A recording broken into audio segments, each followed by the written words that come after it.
बर गछ मूले आज्ञा विराजमान होते बोली बर आलयरू बराल से प्रभु रामचंद्र माँ सीता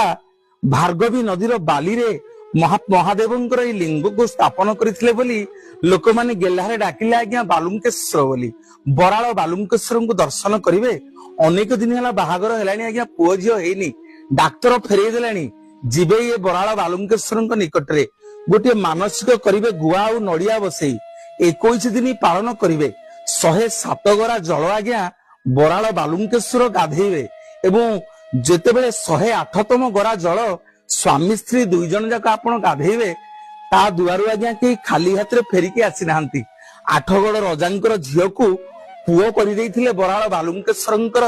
ए वज्र विभूति आपण माने सुनिले आश्चर्य होबे। कैंसर रोग रे लोक पीड़ित होई डाक्टर माने फेरई दियंती जाहाकू ए बाबा बराल बालुकेश्वरंक पाखरे आपण